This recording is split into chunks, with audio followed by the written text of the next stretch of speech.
तालियों के साथ अभिनंदन कीजिए। बहुत बहुत स्वागत है आपका गृह मंत्री अमित शाह जी।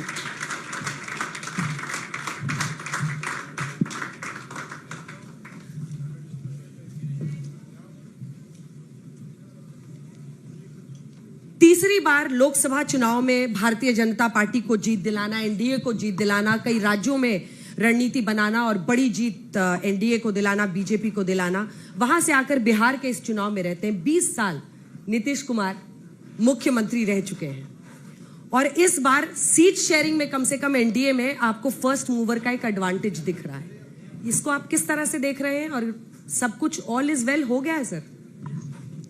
जहां तक एनडीए का सवाल है, सब कुछ ठीक है और हम काफी लंबे समय से एक्सरसाइज कर रहे थे।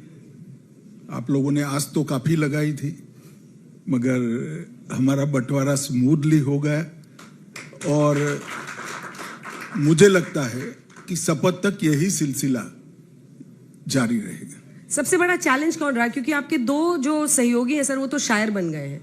एक कह रहे हैं हो न्याय अगर तो आधा दो, अगर उसमें भी कोई बाधा दो है तो 15 ग्राम दो। आपने 6 पर मना दिया मांझी जी को। ऐसे ही कुशवाहा जी भी शायरी कर रहे हैं कि बारिश बहुत हो रही है, साजिश की। देखिए, जब गठबंधन की राजनीति होती है, सभी ने अपने वोट बैंक को एड्रेस करना होता है, सभी ने अपने कार्यकर्ताओं के सेंटिमेंट को एड्रेस करना होता है, परंतु साथ ही में सभी लोग वास्तविकता भी समझते हैं कि सीटें तो जितनी है इतनी है, पास्ट परफॉर्मेंस भी है, ये सब का स्टॉक टेकिंग लेकर क्या मिल सकता है और क्या मांगना भी चाहिए। तब जब एक कमरे में बात होती है तो ऐसी शेरो शायरी नहीं होती है, ठोस वास्तविकता के आधार पर बात होती है और फैसले होते हैं। तो अमित शाह जी की बात सब मान लेते हैं, क्योंकि कुशवाहा जी भी नाराज थे, उसके बाद आपसे मिले, फिर खबर आई कि अब तो वो एकदम ही पलट गए, अब शांत हैं, खुश। नहीं, मैं नहीं मानता नाराज था। जब नाराज थे, जब संख्या का बंटवारा हो जाने के बाद कौन सी सीट कौन लड़ेगा इस पर आता है, तब स्वाभाविक रूप से थोड़ा एक प्रकार से चर्चा ज्यादा होता है, क्योंकि सब लोग अच्छी सीट अपनी पार्टी को दिलाना चाहते हैं और इसमें कोई किसी को आपत्ति भी नहीं होना चाहिए। परंतु जब बातचीत होती है तो सब ठीक ही हो जाता है और एनडीए के सभी साथियों में पहले से एक लय बना हुआ था और वो लय के चलते कहीं पर भी हमारी चर्चा डिरेल नहीं हुई और अंततोगत्वा सबसे पहले सीटों की संख्या की घोषणा भी एनडीए कर पाई और सीटों के नामों की घोषणा भी एनडीए कर पाई, प्रत्याशियों के नामों की घोषणा भी एनडीए कर पाया और पर्चे डालने में भी प्रथम चरण में हमारे 3-4 छोड़कर सारे पर्चे डालने का काम हो गया है। कल बाकी के 3-4 भी हो जाए। गृह मंत्री जी, ऐसा लग रहा है कि आप बहुत खुश हैं कि उधर मामला अभी अटका हुआ है महागठबंधन में। नहीं, देखिए, उनकी निर्बलता कभी हमारी ताकत नहीं हो सकती।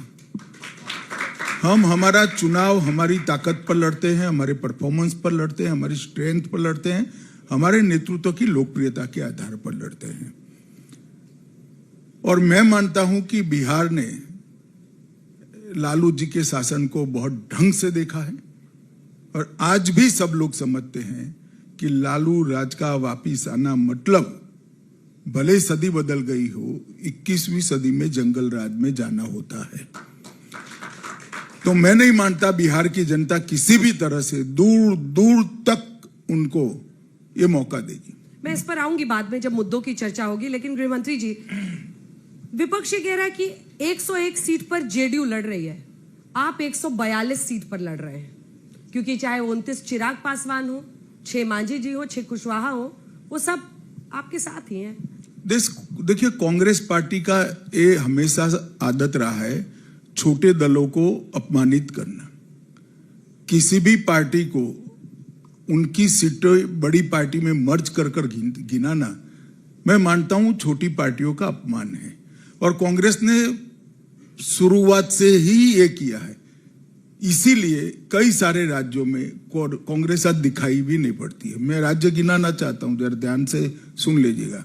बिहार में कांग्रेस कहीं नहीं है, उत्तर प्रदेश कांग्रेस कहीं नहीं है, तमिलनाडु कांग्रेस कहीं नहीं है, बंगाल कांग्रेस कहीं नहीं है। इस तरह से बड़े बड़े राज्य जो देश की लोकसभा का, देश की सबसे बड़ी पंचायत का 50% हिस्सा तय करते हैं, वहां कांग्रेस पार्टी समाप्त हो गई।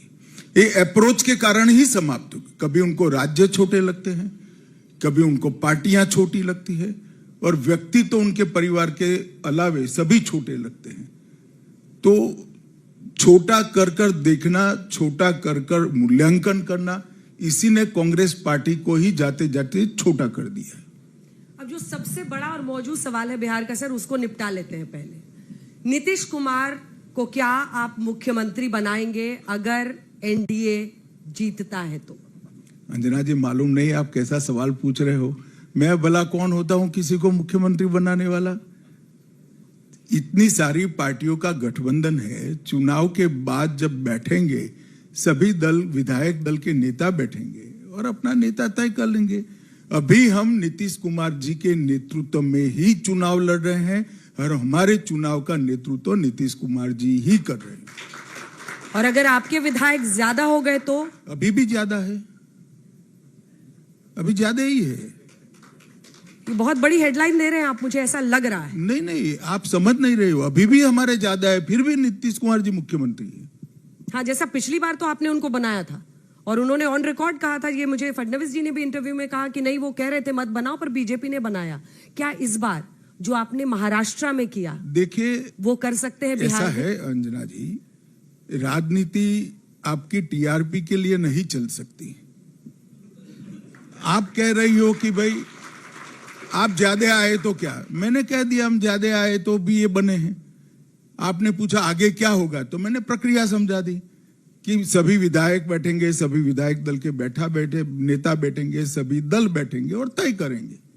नीतीश कुमार पर आपको कितना भरोसा है? ट्रस्ट फैक्टर आपका कैसा है? और मैं इसलिए पूछ रही हूं कि 2 बार तो सर उन्होंने धोखा दिया ही आपको। देखिए, नीतीश कुमार जी भारत की राजनीति के बहुत प्रमुख नेता हैं और उनके जीवन का पूरा कालखंड कभी वो कांग्रेस में नहीं रहे और कांग्रेस के साथ में रहने का उनका रिकॉर्ड भी कभी भी 2.5 साल से लंबा नहीं रहा। तो मैं मानता हूं कि किसी व्यक्ति के जीवन का अगर मूल्यांकन करना है तो एक बड़े हिस्से को लेकर ही करना चाहिए।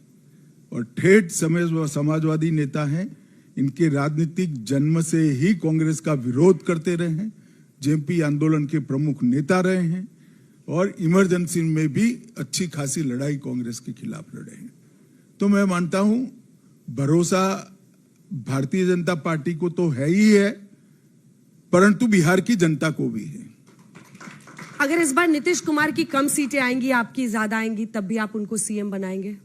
मैंने कहा कि आप टाइटल नहीं निकलवा पाएगी, दूसरे प्रश्न पर शिफ्ट होगी तो आपकी गाड़ी आगे बढ़ेगी। ठीक है सर, आगे बढ़ते हैं। हिंदी पट्टी का एकमात्र राज्य जहां पर बीजेपी का आज तक मुख्यमंत्री नहीं बना, वो बिहार ही है। क्या गृह मंत्री अमित शाह का ये सपना है कि बिहार में भी बीजेपी का मुख्यमंत्री हो? पहली बात तो मैंने आज तक जीवन में कोई स्वप्न ही नहीं देखा है। मैं बहुत चैन की नींद सोने वाला आदमी हूं, तो मेरा स्वप्न आपको किसने कह दिया, मेरे लिए सस्पेंस है। खैर, भारतीय जनता पार्टी गठबंधन में भरोसा करती है।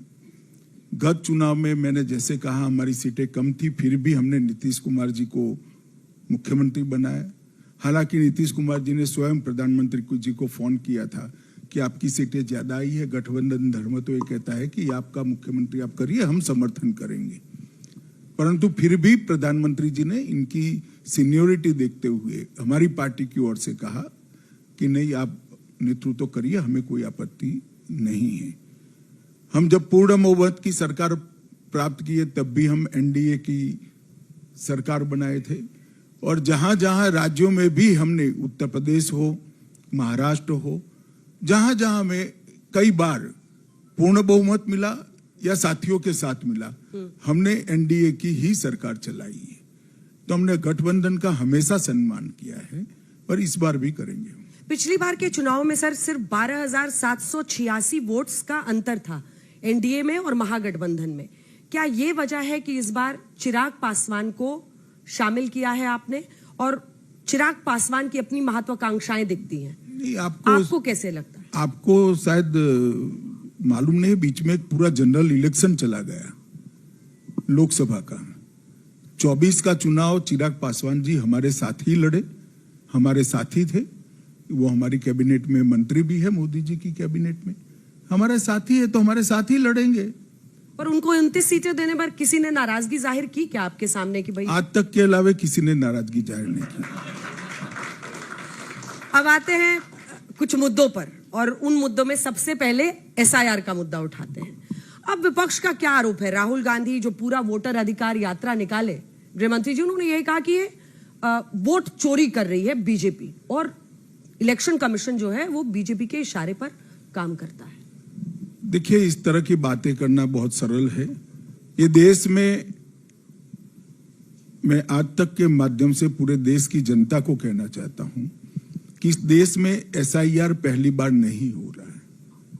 इसकी शुरुआत 53 में हुई थी, तो राहुल जी की दादी के पिताजी के समय भी हुआ था, उनकी दादी के समय भी हुआ, उनके पिताजी के समय में भी हुआ, और उनकी माताजी के समय में भी हुआ। शायद राहुल जी को ये सत्य कोई बताता नहीं। एसआईआर है क्या? एसआईआर का मतलब है मतदाता सूची का शुद्धिकरण। जब 10, 12, 15 साल हो जाते हैं, तब कई सारे लोगों का मृत्यु हो जाता है।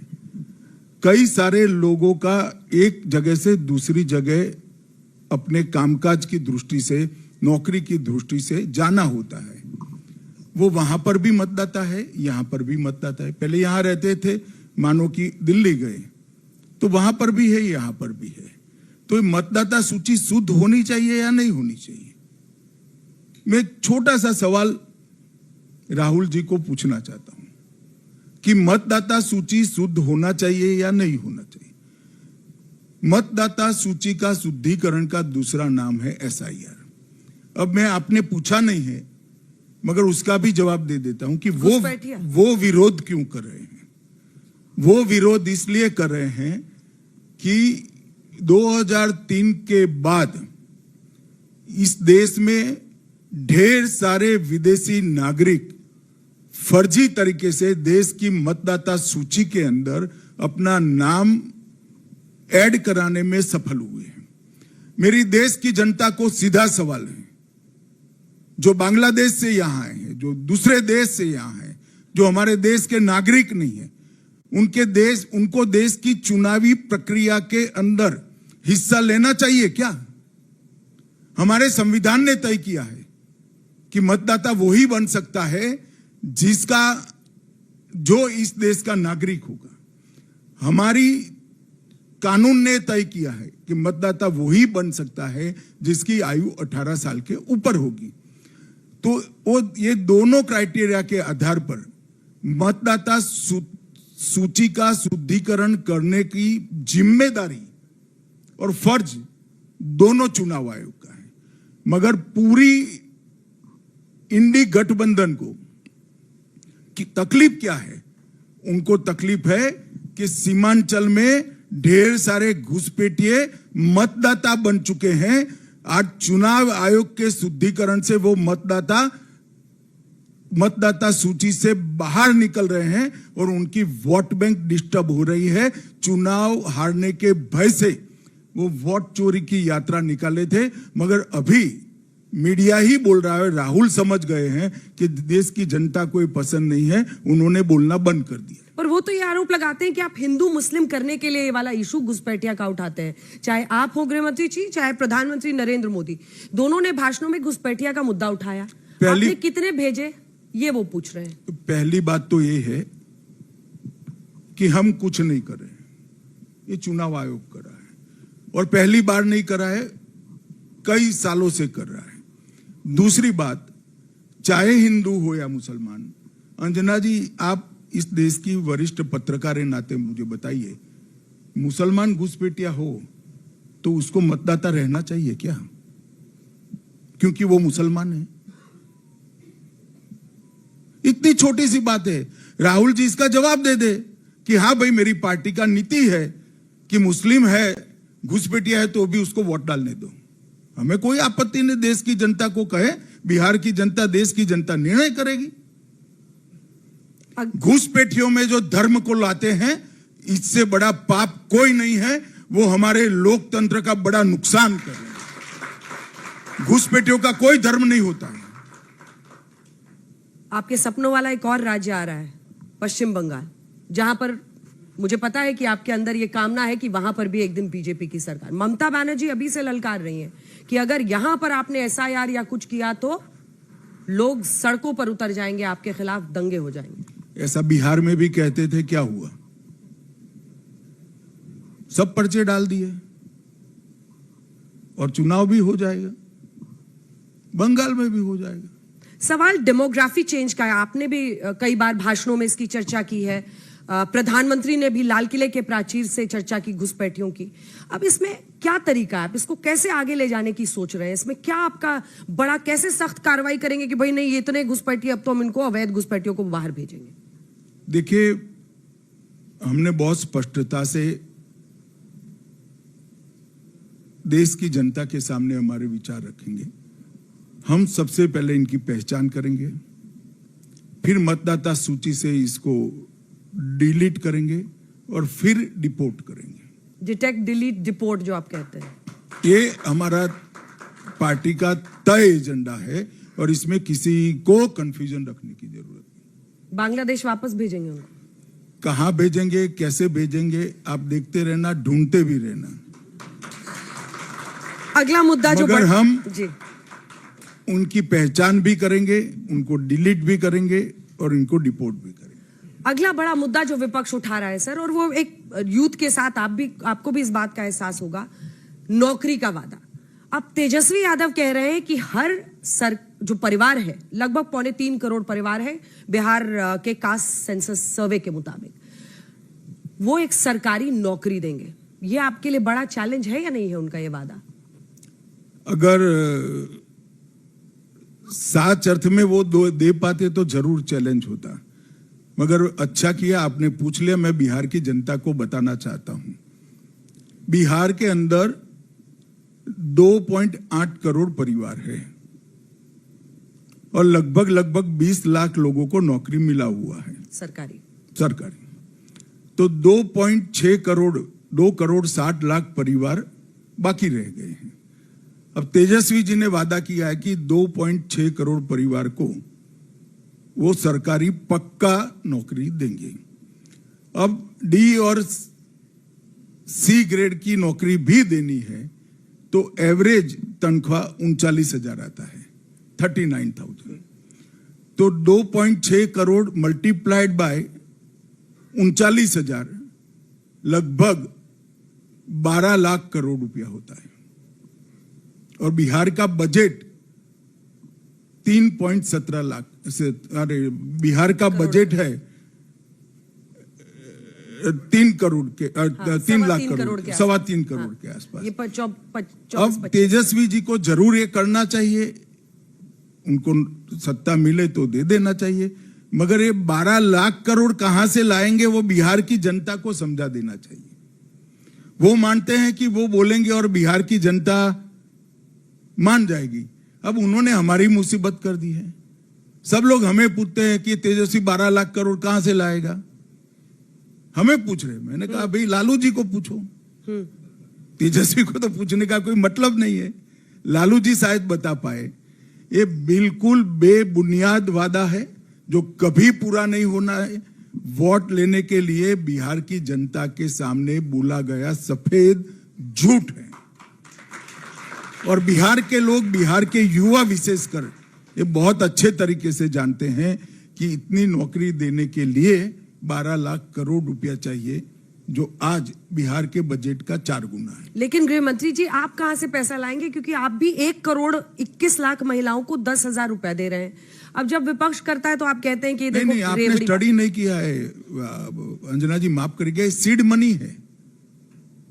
लोन लेने के लिए जो पूंजी चाहिए वो है, वो दे दिया हमने तो। दे दिया आपने? हाँ, दे दिया है। पर आप ये भी कह रहे हैं कि आगे 2 लाख अगर कोई अच्छा करता है तो आप उसको 2 लाख बैंक देगा। हाँ, बैंक देगा ये सीड मनी के आधार पर, और सरकार इसकी गारंटी पार्शियल लेगी। लेकिन गृह मंत्री जी, क्या ये फ्री भी नहीं है? क्या ये रेवड़ी नहीं है? ना फ्री भी नहीं है। हम 2 लाख करोड़ रुपया उसको देते हैं तो आप ऐसा कह सकते हो हम ये 10,000 के आधार पर वो जीविका दीदी महिला स्व सहाय समूह बनाकर छोटा मोटा उद्यम करेगी, और इसके परफॉर्मेंस के आधार पर, वो पूंजी के आधार पर बैंक उसको नई लोन देगा। वो फ्री बीज नहीं है, इसलिए नहीं है कि वो परिश्रम करेगी, वो इससे व्यापार करेगी, कमाएगी और उसके बाद बैंक के पास आएगी। इसी के साथ लेकिन ये प्रश्न जो विपक्ष, फ्री बीज और सपोर्ट में जो अंतर है वो ये है। ठीक है, लेकिन इसी के साथ विपक्ष कह रहा है कि 20 साल में अगर काम किया होता तो लास्ट में ये एक एक करके, क्योंकि बहुत करीब है ना सर, अब तो वोटिंग का टाइम आ गया है। देखिए, विपक्ष अगर ये कह रहा है कि 20 साल में काम किया होता तो ये न करना पड़ता। हमने 20 साल में काफी कुछ काम किया है। मैं लालू जी को पूछना चाहता हूं कि आप कितने गंगा पर ब्रिज छोड़कर गए थे? अभी 4 ब्रिज बन चुके हैं नए, और 10 और बन रहे हैं। आप बिहार की एयरपोर्ट की स्थिति क्या छोड़ कर गए थे? हमने नया बना दिया, पूर्णिया बना, दरभंगा बना, बिहार में भी एक नया और बन रहा है, ये हमने किया। हमने मखाना बोर्ड भी बनाया। हमने कोसी के बाढ़ की व्यवस्था के लिए भारत सरकार के बजट से 26,000 करोड़ से ज्यादा राशि बिहार को अलॉट करने का काम किया। हमने 3 लाख करोड़ रुपए की रोड रास्ता बनाए हैं। हर घर में बिजली पहुंची है तो नीतीश कुमार की सरकार ने पहुंचाई। हर घर में पानी नरेंद्र मोदी सरकार ने बनाया। पीएम किसान, लगभग 87 लाख किसानों को हर साल 6,000 रुपया मिलता है। 1,60,00,000 घरों में पीने के पानी का कनेक्शन पहुंचाया है। 3,54,00,000 घरों में 5 लाख तक का स्वास्थ्य का पूरा खर्चा हमने फ्री कर दिया है। लगभग 1,44,00,000 घरों में शौचालय देने का काम हमारी एनडीए सरकार ने, नरेंद्र मोदी जी ने किया। ये तो मैं भी कह सकता हूं कि 70 साल तक आपने राज किया, शौचालय नहीं दे पाए। अगर आपने दिया होता तो हमें 1,44,00,000 घरों में देना के नौबत नहीं आती। 9 करोड़ लाभार्थियों को हर महीना, प्रति व्यक्ति प्रति माह 5 किलो अनाज हम दे रहे हैं, और 41 लाख लोगों को हमने घर देने का काम किया है। और उज्ज्वला योजना के तहत 1,17,00,000 बहनों के घर में गैस का सिलेंडर पहुंचा है। अब मैं ये बात कहना चाहता हूं, आज आपने तो मुझे विपक्ष की ओर से पूछ लिया, मगर मैं विपक्ष को इस मंच के माध्यम से पूछना चाहता हूं, आपने इसका आधा छोड़िए, 10वें हिस्से का भी काम किया हो तो पटने के चौराहे पर खड़ा कर दीजिए, हो जाइए। हमारा युवा मोर्चे का अध्यक्ष आपके साथ 2-2 हाथ करेगा। क्या लालू जी हिसाब किताब मांग रहे हैं? लालू जी, आप तो हिसाब मांग सकते हो हत्याओं का, अपहरण का, फिरौती का। आप कैसे रोड, रास्ता, गैस, शौचालय, सिलेंडर और घर का हिसाब मांग सकते हो? आप तो हत्या, फिरौती, अपहरण का हिसाब मांग सकते हो। इसका हिसाब लालू जी नहीं मांग सकते। और चाहे यहां रहे, चाहे केंद्र में रहे, जहां रहे वहां करप्शन के केस हुए, जहां रहे वहां कोर्टों ने उनको चार्जशीट कर दिया। मैं आ रही हूं उस पे, IRCTC पे आऊंगी, लेकिन लॉ एंड ऑर्डर पर तो वो मौजूदा सरकार को भी घेर रहे हैं। वीडियो वायरल हुआ, अस्पताल में कैमरे पर हत्या हुई। देखिए, मेरा आज तक के सारे जर्नलिस्टों को और जितने भी मीडिया कर्मी बिहार में काम कर रहे हैं वो सभी को मेरा एक विनम्र अनुरोध है कि सच को झुठलाने की कोशिश नहीं करनी चाहिए। आप पूरे बिहार में जिसकी आयु 20 साल से ज्यादा है, जिन्होंने लालू राज देखा है, ऐसे किसी भी व्यक्ति को पूछ लीजिए कि लॉ एंड ऑर्डर की सिचुएशन नीतीश कुमार के आने के बाद सुधरी है या नहीं। और अगर लालू जी कह रहे वो सत्य होता तो 20 साल तक हम चुनकर ना आते। चाहे चुनाव लोकसभा का हो या विधानसभा का, एनडीए ही चुनकर आया है। ये जो चुनाव है ये नीतीश जी के काम पर रेफरेंडम होगा या डबल इंजन की सरकार? स्वाभाविक रूप से दोनों के ऊपर होगा। मैंने कहा ना, मोदी जी ने भी यहां ढेर सारा काम किया है, बिहार में ढेर सारा, लाखों करोड़ों रुपए का काम किया है। अभी अभी नीतीश सरकार ने सीतामढ़ी में सीता माता का भव्य मंदिर बनाने का, इसका नींव रखने का, कोसी के बाढ़ से लेकर सब जगह सालों से बिहार को परेशान करने वाले इश्यू का समाधान करने का काम हमारी डबल इंजन की सरकार ने किया है। और इसीलिए एक करोड़ों लोगों को, जो किसानों को पीएम किसान मिला, घर मिला, घर में बिजली मिली, पानी मिला, शौचालय मिला, गैस मिला, 5 लाख तक का बीमा मिला, 5 किलो अनाज मिला, ये सारी चीजों के कारण बिहार की जनता अपनी पलकों पर मोदी जी को बिठाकर रखी है। और जंगल राज का अंत करने के लिए पूरा बिहार नीतीश जी के प्रति आभारी है। मेहनत आप लोग इतनी कर रहे हैं सर कि पटना से लेकर दिल्ली तक, मतलब दिल्ली में भी यमुना जी की सफाई कर रहे हैं क्योंकि छठ पूजा आ रहा है और उसके बाद तुरंत अंजना वोटिंग। जी, हम तो पीढ़ी दर पीढ़ी शासन करने वाले लोग नहीं है, मेहनत तो हमें करनी ही पड़ेगी, हमारा स्वभाव है और हम करते भी हैं। और दिल्ली में यमुना जी की सफाई से यहाँ का वोट रिलेटेड है, आपको लग रहा है? क्योंकि भारी तादाद में लोग आएंगे अगर दिल्ली में रहते हैं वोट डालने। जहां तक यमुना जी को शुद्ध करने के अभियान का सवाल है, ये वोट बैंक का मामला ही नहीं। यमुना जी के प्रति करोड़ों श्रद्धालुओं की श्रद्धा का मामला है। अभी यम द्वितीया आएगी, भाई दूज आएगी, विश्राम घाट पर लाखों लोग भाई दूज के दिन स्नान करने जाते हैं, मगर वहां का पानी देखकर हाथ में अंजलि लेकर ऐसे छिड़क कर निकल जाते हैं। करोड़ों लोगों की आस्थाएं वहां विफल हो जाती हैं। आज यमुना जी की ही कृपा है, यमुना के किनारे जो राज्य है वो सभी के सभी कमल फूल के राज्य है, भारतीय जनता पार्टी। और प्रयागराज में गंगा जी से मिलती है। तब तक यमुना जी के पूरे किनारे पर भारतीय जनता पार्टी का शासन है। और आप मेरी बात मान कर चलना, 29 के चुनाव के पहले किसी भी भाई बहन को भाई दूज के दिन स्नान करना है तो जरूर आप जाइएगा। आप स्वच्छ पानी में यमुना जी में किल्लोल कर स्नान कर पाएंगे। हम आते हैं भ्रष्टाचार के मुद्दे पर, जो अगला मुद्दा मैं उठाना चाहती हूं। अब उनका यह आरोप है कि IRCTC स्कैम में इस वक्त कोर्ट ने चार्जशीट किया है, लेकिन वो कह रहे हैं कि ये बीजेपी की वजह से हो रहा है और 11 को वोटिंग है, 10 को अगली उनकी पेशी है। तेजस्वी यादव। देखिए, ये बहुत बड़ी भ्रांति है। एक केस रजिस्टर कांग्रेस सरकार के समय में हुआ। लालू जी अब तक न्याय की प्रक्रिया को डिरेल करते रहे, अब हाईएस्ट कोर्ट तक हार चुके, तब जाकर उन पर चार्ज फ्रेम हुआ है। अरे कोई पहला चार्ज फ्रेम नहीं, उनको तो आदत है, 16वां चार्ज है। 15 चार्ज पहले ही फ्रेम हो चुके, सजा भी हो चुकी है। ये कोई नई बात नहीं है। इससे लालू जी सिंपैथी लेने का प्रयास न करें, कभी नहीं मिलेगी। लालू जी, जब आप रेल मंत्री थे, आपने रेलवे में भर्ती के लिए भी घोटाला किया, रेलवे का गेस्ट हाउस बेचने में भी घोटाला किया, और नरेंद्र भाई की सरकार आई तो 20 वंदे भारत ट्रेन बिहार में चालू हो गई। ये फर्क है। और वो तो कह रहे हैं कि आप 130वां संशोधन भी संविधान का इसलिए लेकर आए हैं क्योंकि आप विपक्षी नेताओं को निपटाना चाहते हैं कि 30 दिन तक बेल नहीं मिली तो कुर्सी गई। देखिए अंजना जी, एक गलत फहमी फैलाने का प्रयास वो लोग कर रहे हैं। 130वां संशोधन भारतीय जनता पार्टी को भी लागू होता है, हमारे मुख्यमंत्रियों को भी होगा, हमारे प्रधानमंत्री को भी होगा। वो सिर्फ विपक्ष को लिए नहीं है, सभी चुने हुए पदाधिकारियों। मगर हमें डर नहीं है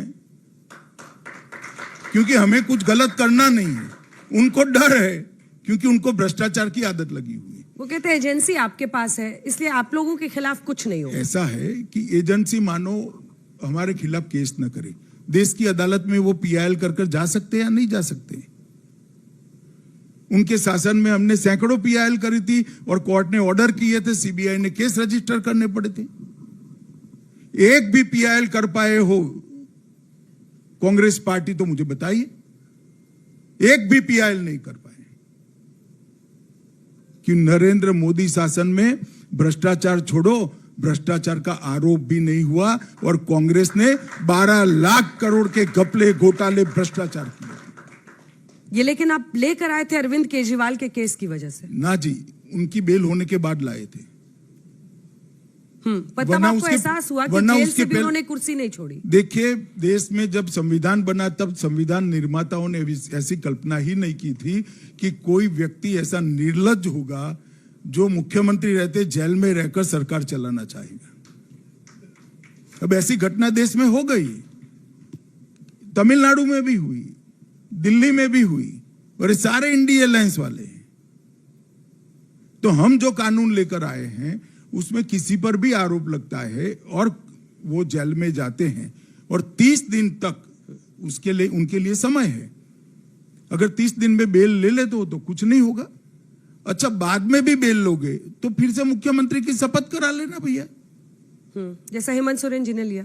हाँ, हेमंत सोरेन जी ने लिया, मगर उनको तो जरूरत, वो बेचारे इस्तीफा देकर गए थे। हाँ।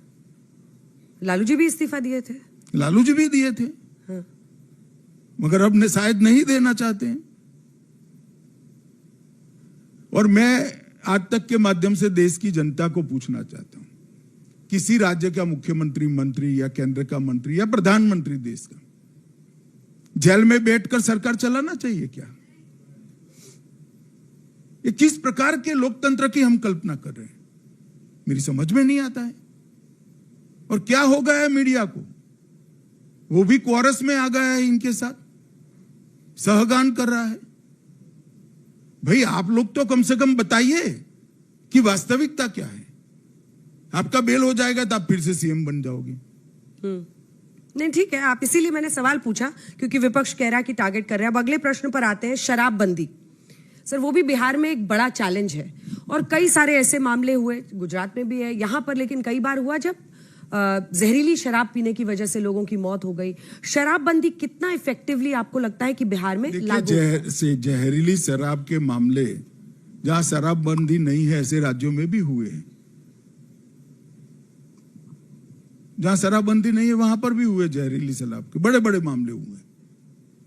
तो इसको जोड़कर देखना ठीक नहीं है। नक्सलवाद के मुद्दे पर आते हैं क्योंकि इस बार 2 फेजेस में चुनाव हो रहा है बिहार में। इससे पहले 6 फेज में भी हुआ है, 5 में हुआ है, 3 में हुआ है, 2 फेज में हो रहा है। तो इसी पर मेरा प्रश्न है, क्योंकि आपने आज पोस्ट भी किया है कि 258 नक्सलियों ने खुद ही अपने हथियार डाल दिए हैं गढ़चिरौली और तमाम इलाकों में। हमने देखा है पिछले दिनों बदलाव। लेकिन एक बहुत बड़ा तबका है सर जो ये मानता है कि 2026 की आप मार्च की डेडलाइन दे रहे हैं।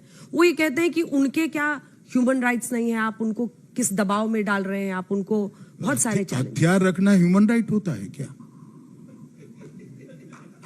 ये कहां व्याख्या पढ़ ली आपने? कोई हाथ में हथियार रखे ह्यूमन राइट है? ये कौन से पुस्तक से ह्यूमन राइट की व्याख्या लाई है? उनके ह्यूमन राइट है, इसीलिए कह रहा हूं कि हथियार डाल दीजिए, मेन स्ट्रीम में आइए, आपके सारे अधिकार मिलेंगे।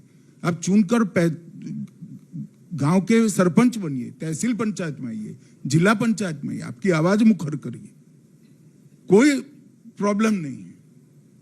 मगर हथियार लेकर दूसरों के प्रति हिंसा करना, ये देश का संविधान परमिट नहीं करता है।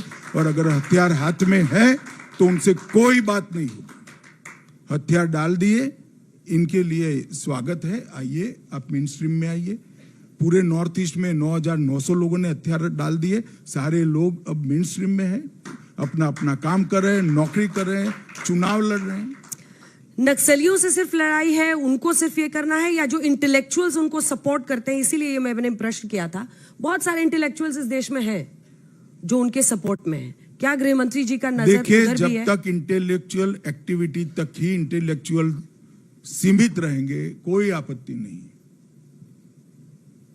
मगर इंटेलेक्चुअल एक्टिविटी कर कर नक्सलियों के साथ रिश्ते भी रखेंगे, उनका वित्त पोषण करेंगे, उनको मॉरल बूस्टअप करेंगे, तो आपत्ति में आएंगे। तब उनके खिलाफ भी एक्शन होगा। किसी के भी खिलाफ होगा, आपके खिलाफ भी हो सकता है अगर आप वित्त पोषण करें। नक्सलियों का जो वित्त पोषण करेगा वो हर एक व्यक्ति के खिलाफ हो सकता है। गृह मंत्री जी, अब थोड़े ऐसे मुद्दों पर आते हैं जो कि आपने कहा शुरू में ही कि छोटी पार्टियों का अपमान कांग्रेस पार्टी करती है, तो चर्चा छोटी पार्टियों पर हो जाए एक बार, क्योंकि अब जन सुराज प्रशांत किशोर एक पार्टी लेकर आए हैं और वो कह रहे हैं कि हम न्यू पॉलिटिक्स लाएंगे बिहार में, हम बदलाव करेंगे। आपको लगता है कि वो एक सेंटिमेंट को छू पाएंगे, कुछ अच्छा कर पाएंगे?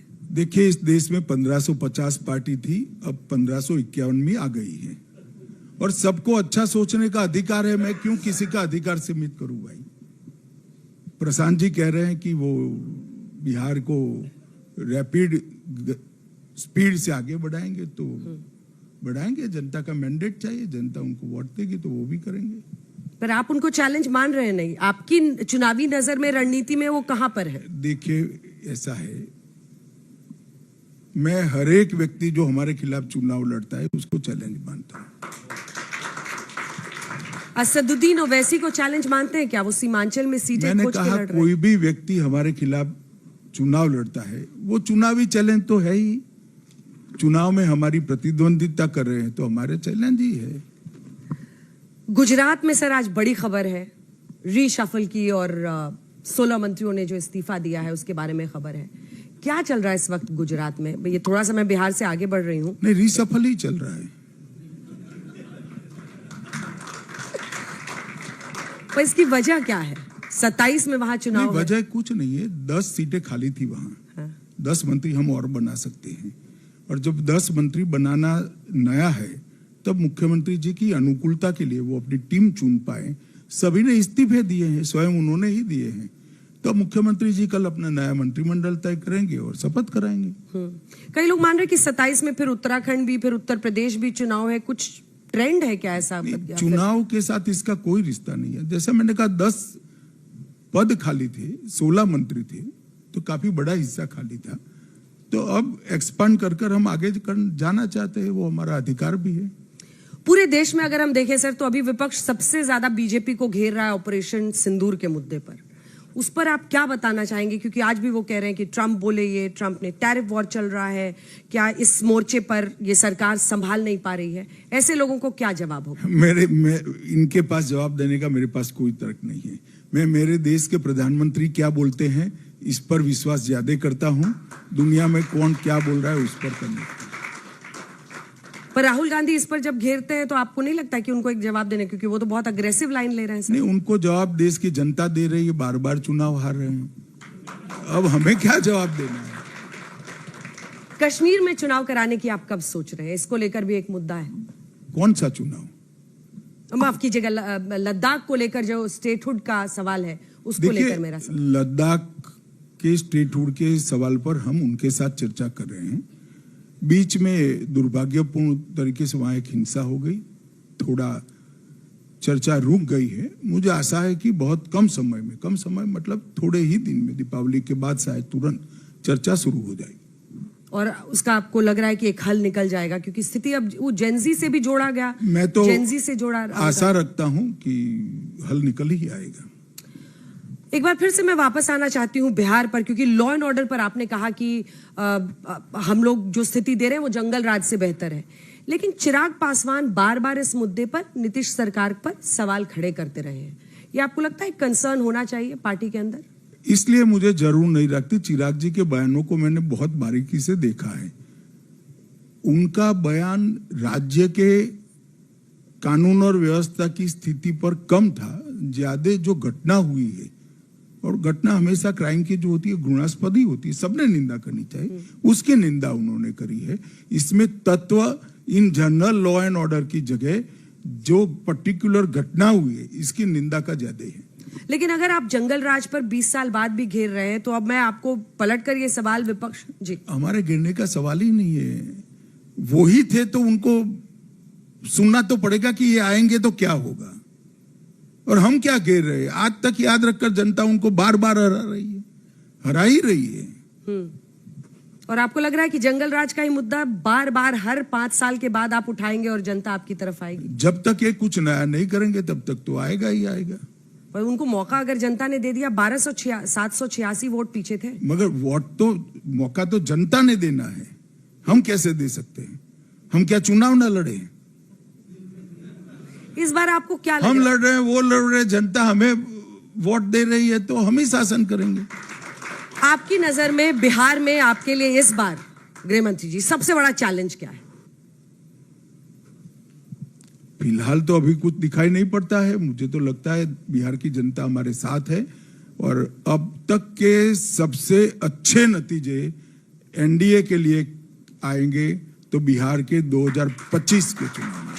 वो नीतीश कुमार जी की तबीयत को लेकर प्रश्न पूछ रहे हैं कि नीतीश जी ठीक है नहीं है, अगर हो सकता है स्वेरिंग इन करा भी दें तो कुछ महीने में फिर उनको बदल दें। इन सब पर आपका क्या जवाब होगा, जो मुख्यमंत्री जी की तबीयत को लेकर कुछ लोग विपक्ष सवाल पूछ रहा है? मुझे लगता है वो नीतीश जी की पार्टी पर छोड़ देना ही अच्छा होता है। मैं बरोबर नीतीश जी को मिलता हूं, उनके साथ कार्यक्रम भी करता हूं, सीटों की चर्चा भी मैंने लंबी लंबी फोन पर करी है। मुझे तो कहीं कोई आपत्ति नहीं दिखी है और थोड़ा बहुत आयु के आधार पर होगा भी तो अकेले मुख्यमंत्री नहीं चलाते हैं, पूरी टीम साथ में रहकर चलाती, वो चला ही रहे। दूसरी तरफ आपको क्या लगता है विपक्ष में, मुझे पता है आप बोलेंगे कि इसका जवाब मैं कैसे दे सकता हूं, लेकिन विपक्ष की सबसे बड़ी ताकत आपकी नजर में क्या दिखती है? अब उन्होंने एक प्रकार से घुसपैठियों को ताकत बनाने का प्रयास किया था, मगर चुनाव आयोग की एसआईआर के कारण मुझे लगता है विफल हो गया है। एसआईआर पर वो यही कहते हैं कि आप एसआईआर में चुनाव आयोग को डिफेंड करते हैं और बीजेपी ये काम क्यों करती है? ये काम छोड़िए, हम चुनाव आयोग को नहीं डिफेंड करते हैं, हम प्रक्रिया को डिफेंड करते हैं। देश भर में करेंगे सर? चुनाव आयोग ने कहा है, हम तो समर्थन करते हैं, मतदाता सूची का शुद्धिकरण होना ही चाहिए और कोई भी घुसपैठिया है तो इसको बिल्कुल दृढ़ता के साथ चुनाव की मतदाता सूची से निकाल बाहर करना चाहिए। पर वो लिस्ट तो आई नहीं घुसपैठियों की, जो घुसपैठियों की बात हो रही थी कि घुसपैठिए की भी लिस्ट देगा चुनाव आयोग, ऐसा कुछ आया नहीं। जो नाम कटे हैं उनको मालूम है क्यों कटे हैं। अच्छा, आपको लग रहा है कि इसमें घुसपैठियों को निकाला गया है? मुझे तो राहुल जी को यात्रा निकालनी पड़ी, इसके कारण लगा कि घुसपैठिए निकलते होंगे तभी यात्रा निकालेंगे, वरना कांग्रेस पार्टी भला क्यों यात्रा निकालेगी? पर वोट चोरी का मुद्दा नहीं था एक वक्त, जो बीजेपी को लगा कि अब हमको इसको काउंटर करने के लिए घुसपैठिए का मुद्दा किसके वोट की चोरी और कहां चोरी? वोट तो मतदाता स्वयं देता है, कोई चोरी कैसे कर सकता है? जहां तक मतदाता सूची का सवाल है उसमें भारत के नागरिक ही रहने चाहिए, ये हमारा फर्म स्टैंड है।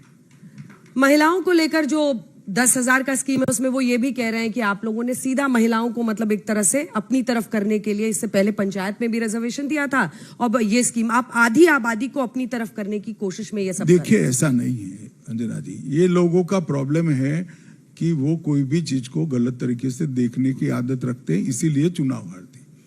जैसे मैं आपको बताता हूं, हमने घर में जल दिया, हर घर में जल दिया, तो महिलाओं को फायदा हुआ या नहीं हुआ? घर में टॉयलेट नहीं था, शौचालय दिया, तो सबसे ज्यादा फायदा महिला को ही हुआ। घर में गैस का सिलेंडर दिया तो सबसे ज्यादा फायदा महिला को ही हुआ है। घर दिया तो भी सबसे ज्यादा फायदा महिला को ही दिया है।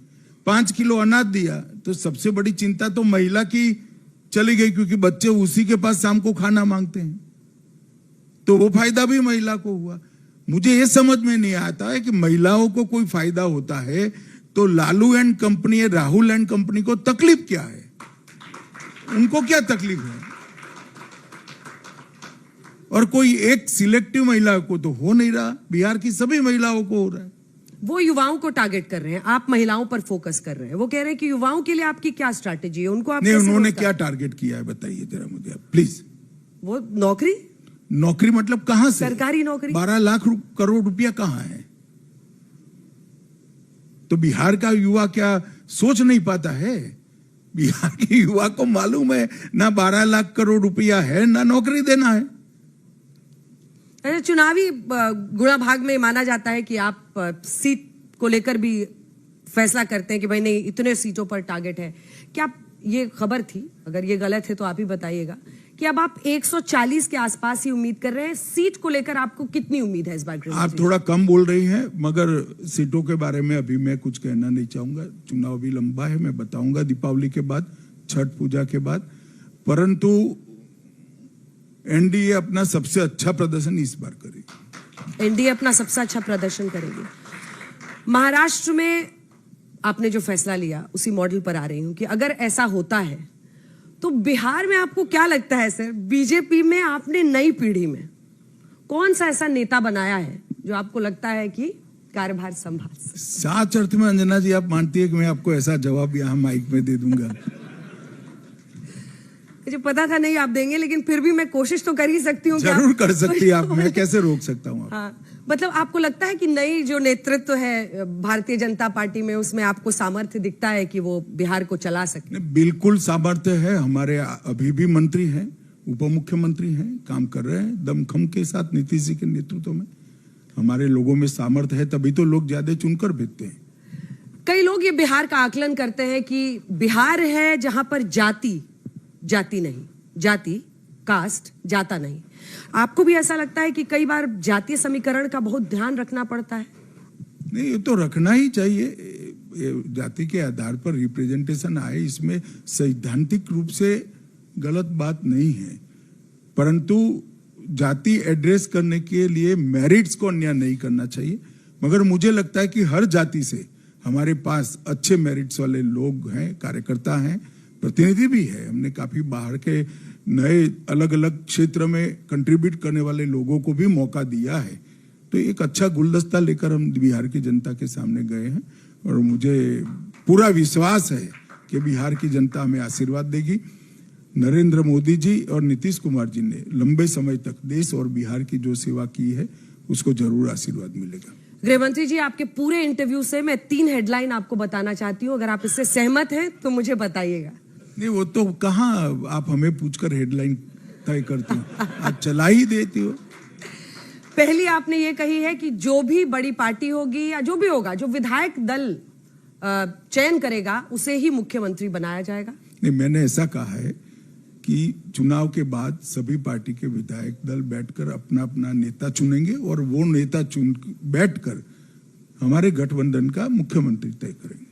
दूसरा जो मुझे समझ में आ रहा है कि ये रेफरेंडम होगा नीतीश कुमार के काम पर और साथ ही मोदी सरकार पर, डबल इंजन की सरकार। निश्चित रूप से हमारी लंबे समय के शासन पर रेफरेंडम आप मान सकती है और हमने काम किया है, मुझे भरोसा है कि हमें आशीर्वाद मिलेगा। और तीसरा आपने कहा है कि एनडीए अपना अब तक का सबसे अच्छी परफॉर्मेंस इस बार कर पाएगी। जी, निश्चित रूप से एनडीए अपना सबसे अच्छा परफॉर्मेंस। गृहमंत्री अमित शाह जी, आप पंचायत आज तक में आए, आपने हर सवाल का जवाब दिया। तालियों के साथ बहुत बहुत अभिनंदन आपका आज तक में आने के लिए। धन्यवाद आपका। धन्यवाद।